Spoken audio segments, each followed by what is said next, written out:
You probably think Jeff Bezos built Amazon by selling books online.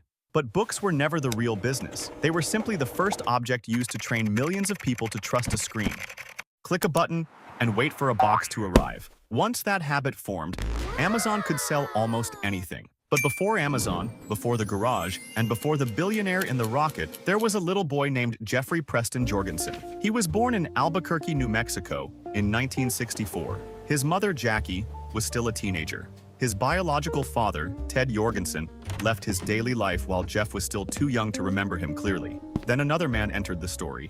Miguel "Mike" Bezos was a Cuban immigrant who married Jackie in 1968. He adopted 4-year-old Jeff and gave him the surname the world would later recognize. The second man did not merely enter the household. He became Jeff's father. Jeff grew into an intensely curious child. He took things apart, created small inventions, and stared at space as if Earth were merely the waiting room. At Miami Palmetto Senior High School, he graduated as valedictorian in 1982. During his graduation speech, he talked about humans living in space. His classmates were planning university. Jeff was already planning beyond Earth. He attended Princeton University and graduated in 1986 with a degree in electrical engineering and computer science.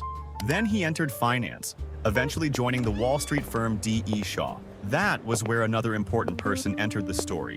In 1992, Bezos met Mackenzie Tuttle, a Princeton graduate and aspiring novelist who worked at the same firm.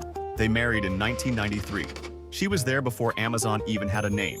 In 1994, Bezos encountered one number that changed their lives. Internet activity was growing at roughly 2,300% a year. That did not look like a trend. It looked like a new continent being discovered. So he listed products that could be sold online: clothing, music, software, office supplies. Books won for one strange reason. A physical bookstore could never hold every title. An online store did not need endless shelves. It could display millions of books while keeping only a fraction nearby. The first Amazon advantage was not lower prices. It was impossible selection. Bezos left his job. Mackenzie left hers. During their drive from New York to Seattle, she drove while he worked on the business plan from the passenger seat. Somewhere along the highway, the company began taking shape. At first, Bezos called it Cadabra, taken from abracadabra, because online shopping was supposed to feel like magic. Then he told his lawyer the name over the phone. The lawyer heard Cadaver, a company whose name sounded like a dead body was probably not the best place to buy children's books. So Bezos chose Amazon, after the enormous river. It began with A and suggested enormous scale. He was no longer naming an online bookstore. He was naming the everything store. Amazon opened online in July 1995. Employees worked from a garage, packed orders by hand, and used desks made from cheap wooden doors. The furniture looked temporary. The strategy was not. Bezos believed Amazon should sacrifice short-term profit to grow quickly. More customers would attract more sellers. More sellers would create more selection. More selection would attract even more customers. Each part made the next part stronger. That loop became Amazon's real product. Then Bezos allowed customers to publish negative reviews beneath products Amazon was trying to sell. Why help someone decide not to buy? Because he was not optimizing for one transaction. He was building the moment when you stopped checking whether another website might tell you the truth. Reviews created trust, traffic, and a clearer picture of what customers wanted next. Amazon went public in 1997, but it was still losing money. When the dot-com bubble collapsed in 2000, its share price crashed and many internet companies vanished.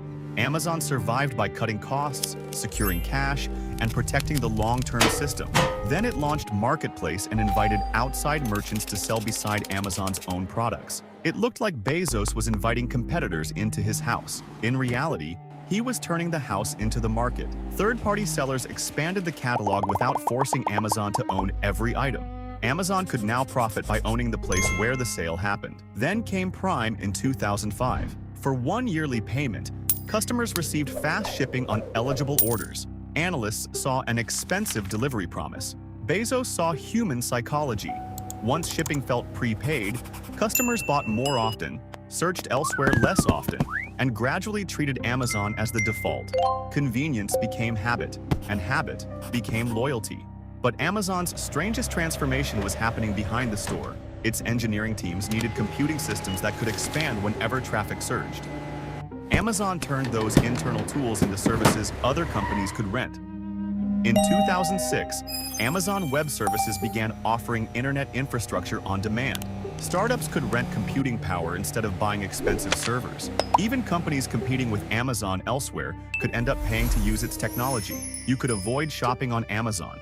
Avoiding Amazon's infrastructure became much harder. That is how Jeff Bezos actually built Amazon. Not through one brilliant product, through connected systems. Books created selection, reviews created trust, marketplace created scale, Prime created habit, logistics created speed.